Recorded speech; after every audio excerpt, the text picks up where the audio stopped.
Hello and welcome to Under the Dome from the City of Pearl. I'm Therese Apel, the Public Information Director, and we're here with our two favorite legislators, Senator Dean Kirby and Representative Jean Newman. Of course, we're going to be talking about some things today that are legislature, and we're going to be talking about some things that are Pearl. So, guys, how have y'all been this week? Well, Yeah, we're tired. We're tired, but 125 days is too long for a Right. session. we hopefully will be out by the end of the week. Hopefully. Oh, fingers crossed. Yeah, if things work out. Well, I'd never thought about it before I started talking to y'all, but some of these folks that are coming from South Haven or the coast or whatever like that, that's got to be exhausting too. I can't imagine. My chairman of military affairs comes from, he's the farthest one away up in the northeast corner of the state, and Bubba Carpenter, and he's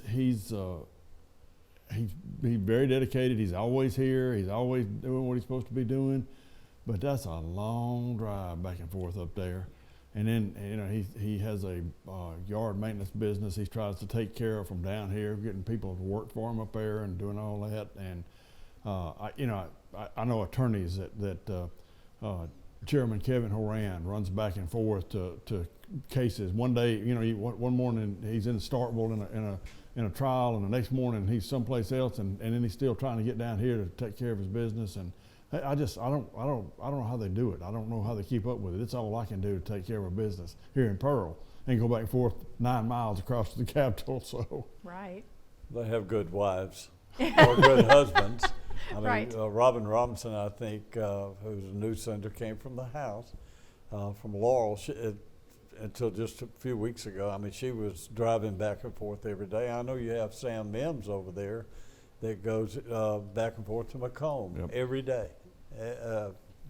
They want to be with their family, and I don't blame them. So, Sure. yeah, it's really tough. We're fortunate to live close by.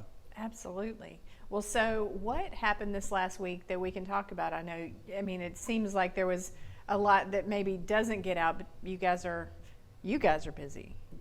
We're very busy. Right now we're having, of course, conference committees are meeting. Chairmen are getting together trying to figure out what they can do and what they can't do, and what they can pass and what they can't pass. A lot of things that may pass in the House may not pass in the Senate, and vice versa. There's things that we pass that they don't particularly like. So they're trying to get together this week and work those out, and I think most all of them will be worked out. So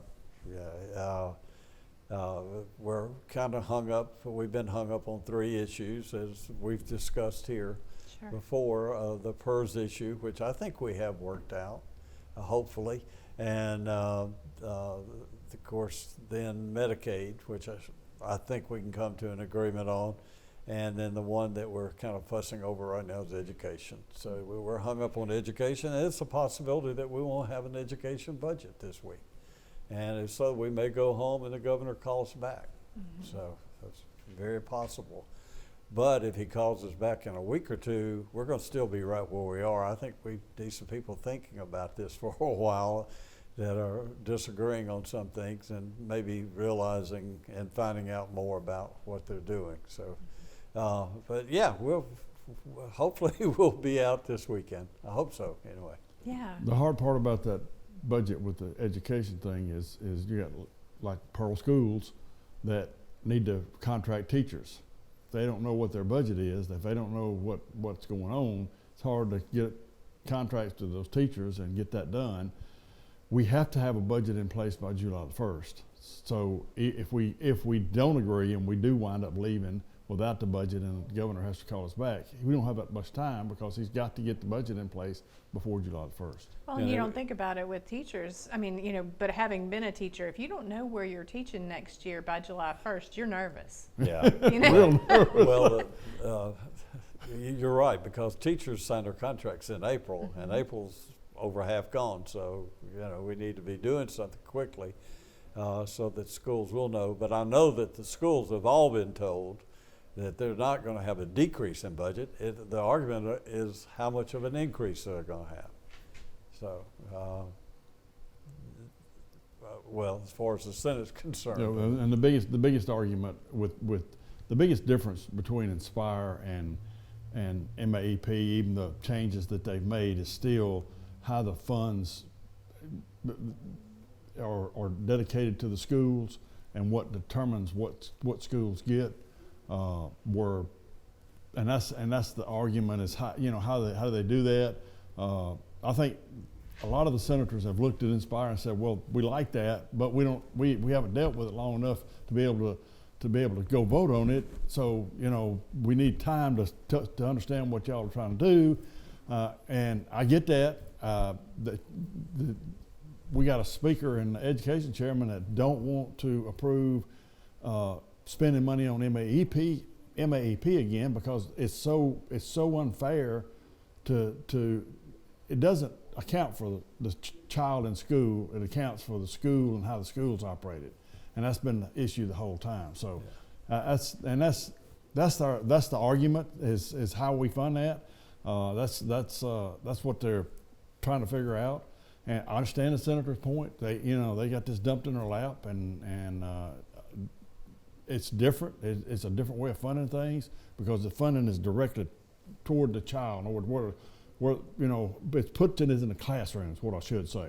In other words, that child, money goes into that classroom, and that's what we're trying to do is that. But just because our people have fooled with it for half a year before we got there doesn't mean that the senators knew what was going on. So, sometimes I think that would be better if we worked a little bit closer together. Mm-hmm. But sometimes you don't. Sure. Well, and I kind of wanted to ask too, because we're talking about these 3 hot button issues, and of course there's just been a lot of back and forth on all of them, and it gets really fervent out there in Facebook land and everywhere else. Mm-hmm. But I think it was last week you touched on the fact that, like, y'all may fight on the floor, but even then it's more of it's a friendship for the most part between most of you. Oh yeah. Yeah, I mean, when we say fighting, we're just arguing over semantics. We're not mad at each other. Sometimes they get mad at each other, but for the most part, we're not mad at each other. And what you can't do is, even if you don't, even if you just lose an issue, you can't get mad and hold a grudge, because you're going to have that person maybe next week, maybe the next day, maybe the next bill. Yeah, maybe the next bill. So you can't alienate people, and that's people coming in new really don't understand that, and that's one of the problems in Washington, is they get up there and they make it personal and they alienate each other, and it's just not a good idea. It's not the way to run things. Well, and I guess you probably have a lot of egos at play with some people, and I'm not saying in general that legislators are egotistical, but there've got to be personalities involved and that kind of thing that sometimes can make things difficult. Without question. But in the end, we're all friends. Oh yeah. We have to be up there. You have to be, because otherwise you won't be successful. When you go alienate people, you will get shoved in a corner and get shut up. I mean, you may be sitting over espousing things on Facebook and espousing things to the media, but you're not accomplishing anything. You're dead in the water. Mm-hmm. Well, so let's talk for a minute about what's going on in Pearl this week, because we got a lot going on in Pearl this week. We in do Rankin have a lot County. going in Pearl. We got a lot going in Pearl today. Every day. That's true. Yeah, we do. And Gene and I, the mayor and the board has requested some projects, and Gene and I are working hard on those projects, trying to make sure that they're included in the funding. So Great. That's going on. And then, of course, you mentioned the new bridge over the railroad. So I call it South Pearson, but what is it really? What's the real name of that? The intermodal, the Pearl and Richland intermodal connector. It's a big mouthful. Anyway, that ribbon cutting's today. I know you're going to be at the Capitol, and I'm going to be at the Capitol. Well, I'm planning on getting to the ribbon cutting if I can. So I we go in at 1 o'clock. I'm going to do my best to slip away for a short time. I mean, I may be there 10 minutes of the thing and then have to go back, but I'm going to do my best to go and celebrate that. Sure. So you guys have, I have too. I don't mean like you guys have been around so long, because I have to. No, I've been around a long time. Well, this thing started over 15 years ago. So it's kind of been in the process for a while, and everybody's kind of talked about when's it going to happen. Today's the day. Today's the day. Hallelujah. What's that feel like? feel like we scored a touchdown. Still like it feels like we still got to get some more money to finish it. Yeah, Isn't that how it always that's phase works? 1. Yeah, I know. We still got to get more money to finish the bridge. They wound up with an overage, so we still got to. Yeah, that's right. We still have to find a little bit more money for the bridge, and then we got to finish it. Take it to 49, and that's just as important as a bridge. Absolutely. Well, and what kind of feedback are y'all getting, hearing that it's at least in a place where we can use it Oh, now? the people are excited. I know people that live south of the bridge, and they're excited, and they're tired of going all around the world to get to where they're going. So it's going to be very convenient. And you know, one of the main reasons we did that is because of the fact, for safety purposes, not just crossing a railroad, but when a fire truck comes and there's a house on fire, or someone's having a heart attack and a train stopped on the railroad and you can't get there, or you can get there, but take you 20 or 30 minutes to get there, and by then the house is gone or whatever. So yeah, it's going to be a great thing for Pearl for safety reasons. Hopefully it'll save lives. That's the number one issue. I always think, when I think of MDOT and highways and roads and all and bridges, I think of safety first. That's the most important thing. And everything we do should be for safety reasons, to save lives, to keep people from being paralyzed or whatever in the accidents. And MDOT feels that way too. They do. And that's why, you know, we've talked about wants versus needs, and the needs are to save lives and to make things better and safer for all. Well, and as a first responder, I can tell you that means a lot to us, because Yes. I have been sitting there, not driving a fire truck, but going to a call, sitting there watching a train move by, and inevitably you always have the one, and this happened a lot in downtown Jackson. There was one that you knew if you hit that train, you were going to be sitting there 30 minutes at least. You know, so the question is, does it make more sense to go around it, which is going to take you 30 minutes, or to sit here? And so this is given, like you said, this is a great opportunity for first responders to do their jobs better as well. I agree. So, okay, well, we also want to talk about, are you guys coming to the prayer breakfast on Friday? We'll be there. I will. I hope If you to can make be. it, you're a little more busy than the rest of us right now. I hope to be. I may be presiding. If I'm presiding, I can't. But yeah, I hope to be. Good. Well, and why do y'all think we do that? Why is that an important thing for the city of Pearl?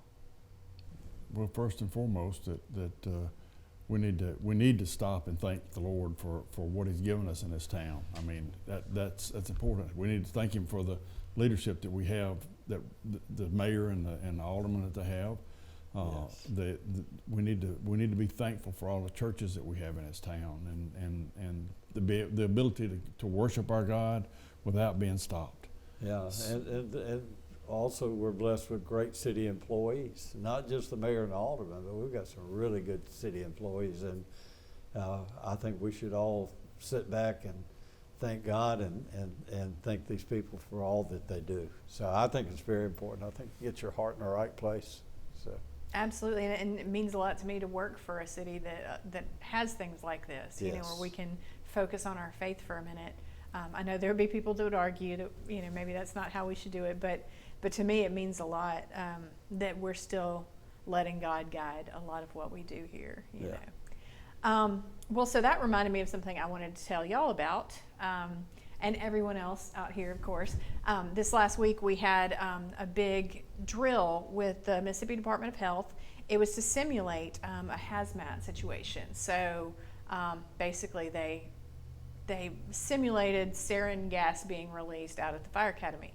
The reason I'm telling you this is because the City of Pearl Fire Department was the first responders on scene. And one thing we don't talk about enough is the caliber of people that we have in our fire department. These guys got out there, and honestly, when we were kind of evaluating what's this going to look like, we expected, well, sarin gas, nobody's going to know how to deal with that. And, you know, our guys are going to go in there without their masks on, they're going to die. I mean, you know, there was a lot of that kind of thing. The Pearl Fire Department went in there and they did their job, and they kept everything in line, and they did it on a professional level that I, at least in my experience covering first responders for 20 years, I I can't compare it to anybody else. It was that good. So I wanted to make sure you guys know what's going on over at our fire departments Oh, too. we got one of the best fire departments in the state, if not the best. We all know that. And of course, you know, so a lot of our firemen in the past, and probably presently too, were instructors at the fire academy. So yeah, we have very professional firemen that are really good firemen, and we're really blessed to have them. That's one thing I was thinking of when I said we've got more than just the mayor and the alderman. We've got good employees. Absolutely. Absolutely. I needed to brag on them because just watching them, I was just going, who knew we had, I mean, I knew we had a good fire department, don't get me wrong, but I didn't know that they were really that good. So I had to brag on them. Another thing we have going on this week is Pearl Day, and it's back in the park. So talk to me about what that means. And you know, kind of, I know that there have been 5 or 6 years that we haven't done it like that. Yeah, well, I was on the first Pearl Day committee, so Betty Twiner and I ran the tennis tournament, and I can't remember what else, but a lot of meetings and a lot of fun getting it set up the very first time, and I haven't been involved in that in some years now, but Pearl Day is just an exciting day. I mean, from little children to old folks like me. I mean, it's just a fun day. And another thing of a way of bringing all the people together and to meet new people, and yeah, it's just fun. And the committee now, whoever it is, does a great job. They have every year, so it's a good time for not just to meet people, but for politicians to be seen and answer questions for people. So yeah, it's fun time. Yeah, I was talking to some guys the other day from Tupelo that used to come to Pearl for Pearl Day, and you know they were talking about that they'd get here early on Saturday morning and they'd start playing softball, and they'd still be playing at like 6 or 7 o'clock on Sunday morning trying to finish it up. Yeah. To get to the final game. So yeah, and I was coaching women's softball back then, and we did the same thing. They play all night. You know, it was a lot of teams that came to that Pearl Day tournaments. I don't know whether From everywhere. But I don't know when we're going to start that back. But we need to start that one back because there a lot of people that puts a lot of people in hotels and stuff. So Absolutely. Well, and I'm a tennis player, so it'd be hard for me to choose. If I ended up with a softball team and not playing tennis, I couldn't do it. I'd have to play tennis. So hopefully we will do that. That'd be a great idea. Well, and what does Pearl Day mean to Pearl every year, as far as, you know, the businesses that benefit from it, and just the livening up for a minute of the everyday? Wow. I think it's just a chance for people to get together and to see each other and socialize. Just you know, it is the part down at the park is a lot of people from Pearl. So you know, I think it's mostly that. You know, I don't know exactly what format they're following this year, so I don't know what they're going to be doing. But you know, back in the old days when they used to have that croaky singing, I always called it croaky singing. You know, Pearl was one of the first to have that. You know, and now all the cities seem Now like everybody's have a day. They call it different things, but it's a way of bringing us all together again and visiting old friends and seeing people that you haven't seen for some time. And it's just a fun day all day long, starting with a prayer breakfast on. It's just fun. It kind of maintains a sense of community. Cities are growing so big these days, and Pearl's growing at the same rate.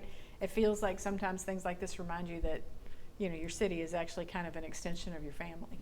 Yeah, I rode through an area yesterday in Pearl I didn't even know was there.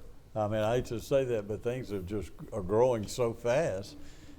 It's not like a new home; it's like a new subdivision, and so you think, wow, when did that happen? Yeah, and we all need to get to know all these new people and welcome them to Pearl and see what we can do to help them and make sure they're happy here.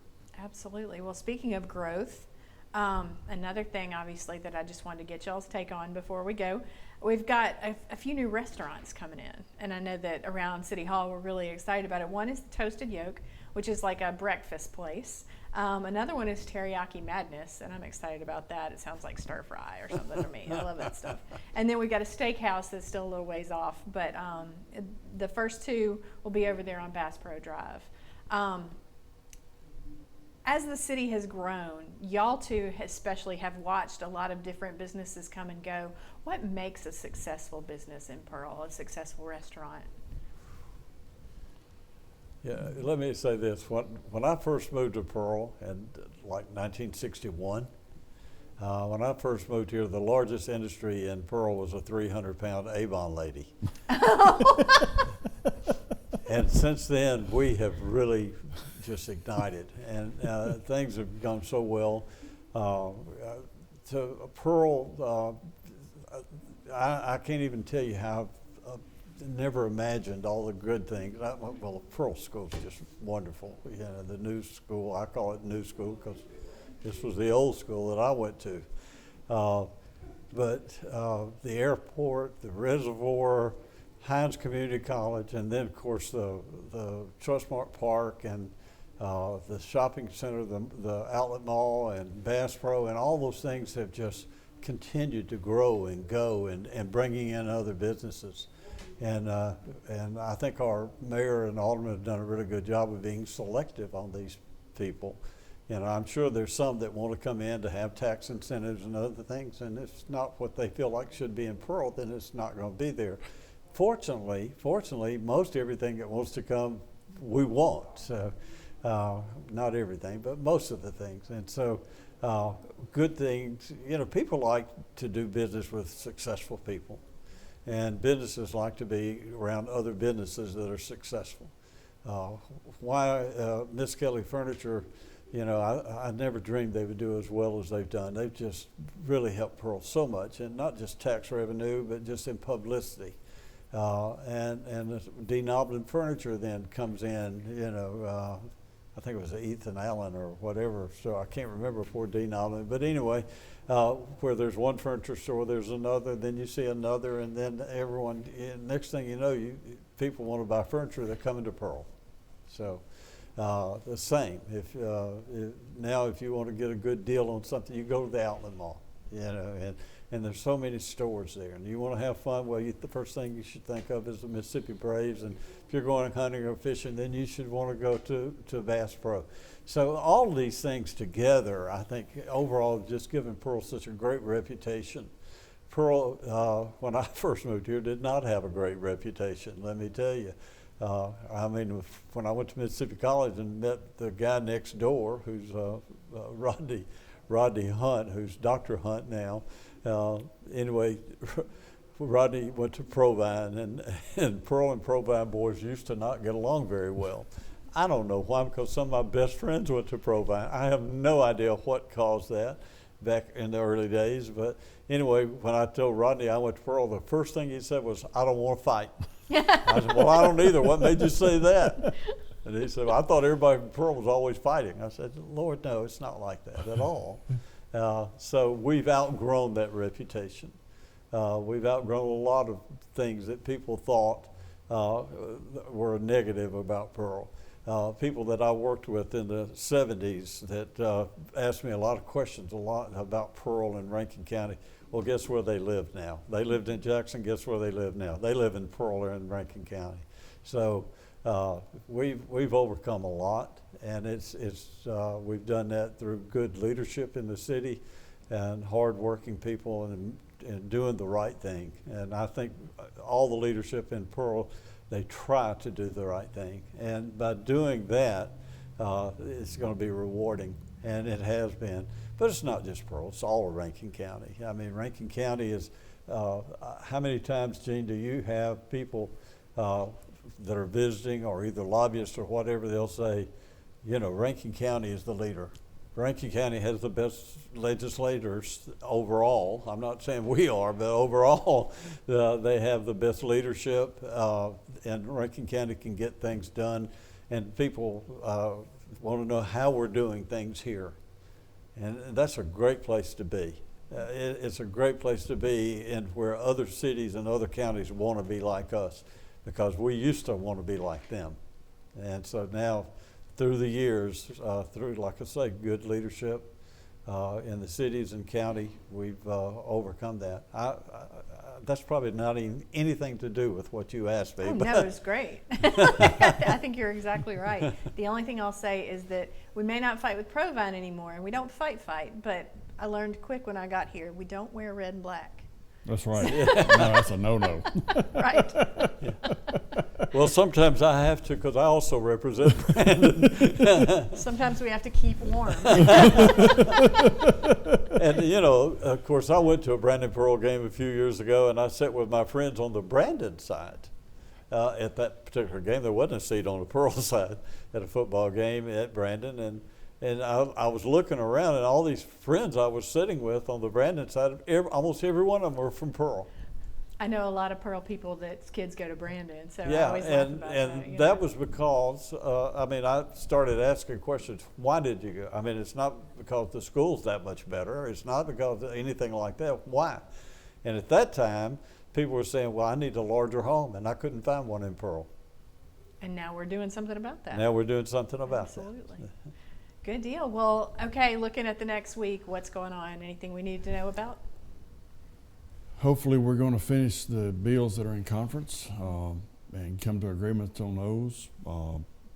Those of us that have bills are, we're working with the chairman from the other side or the person that's designated on the other side for the conference committee, trying to get the language right on those bills, and I think that's going pretty smoothly. It's driving our lawyers crazy because we keep changing the language on it, but as far as negotiations are going on those bills, the general bills, it's going good. Hopefully we can just get those budget guys to agree on something with the budget, then we'll get out of here by Friday. Yeah, but we both have, I'm assuming y'all do too. I haven't looked at your calendar, but we still got like 260 something items on the calendar. Right, but they're all in conference, so. They are, but once they agree, even at that, I mean, we got to act on them. Right, you we know, got to act on them. It's going and boy, when you're in conference, and poor freshmen, they haven't ever experienced it. I mean, someone to come up and say to the to the podium and say, okay, they've agreed with us on this part of the bill, and we agree with them on that part of the bill. If no questions, move adoption of the conference report. And you think, wait a minute, what bill was that? What number? Next item. And you think, oh, what did I just vote for? I mean, it's so fast. You've got to really be on your toes and ready. It's kind of like being at an auction. You've got to go. It goes quickly. Hopefully, I mean, we've passed over 100 bills a day several times, and there'll be days this week that will come close to that, I'm sure. Sounds like the way my pastor says, turn your Bibles to Habakkuk 2, and by the time I get to Habakkuk, we're done. Yeah. Wait a minute, let me get to the index. Where is that? Where Oh, is yeah, it's in the Habakkuk? very back. Yeah, back here. Did he say tobacco? Exactly. Well, and Representative Newman, what do you guys have? It's pretty much the committees right now, right? Right, we're doing. That's what we're doing. We're just conference. That's all it is. We're those of us that have been assigned by the chairman, or the chairman themselves, are negotiating with the other side to get these conference bills finished. That's what we're doing. This morning we have a suffrage meeting in Judd B, and we'll take up some suffrage bills. Those are people that have been convicted of a felony that have been out of trouble for a long time and are trying to get their voting rights back. And we'll take those up and pass those and send them over to the Senate. I think the Senate's got some they're going to take up and send over to us. There's not a lot of them, but there is some that we're going to do, and that's this morning, and then we go in session at 1. So hopefully we won't be in there long because we got other things that we need to be doing at 2 o'clock. Right. Well, and so if you guys get done this week, I'm still going to see y'all next Yes, Monday, ma'am. right? Absolutely. Good. Right. Good, because I Yep. like doing this. I might make y'all come back in the off season too, unless the look is maybe not. Yeah. Oh yeah. I mean, this is fun. Yeah, this is Sometimes up there is not as much fun. So yeah, That's we're doing okay. We've had a good year. I told someone yesterday, it looks like okay, let's think of everything that'd be really controversial and let's do it this year. And that's what we've done. Yep. Whew, wow, it's been It a does tough seem year. like that. Well, we went in January the 2nd, so. And we're still going. Still going. Energizer Bunny. Well, I appreciate y'all being here. Again, we know your schedules are crazy, and just the fact that y'all come here to talk about this stuff and to talk about Pearl with us, we really appreciate that. So. Well, We appreciate the opportunity to be able to explain some of what we do. I hope the people are learning something from it and getting something from it and have a better understanding of how their state government operates. Good deal. Well, that's what I hope too, because I know I'm learning a lot. So thank y'all. thank you. Thank you guys for watching. This has been Under the Dome for the City of Pearl. I'm Therese Apel, the Public Information Director. And if you want to learn more about any of these things we've talked about, some of it is on our social media. So if you go to Facebook and follow City of Pearl Government, you'll see some of this in various posts and that kind of thing. But you'll also catch our weekly episode of Under the Dome. So go check that out. For the City of Pearl, I'm Therese Apel.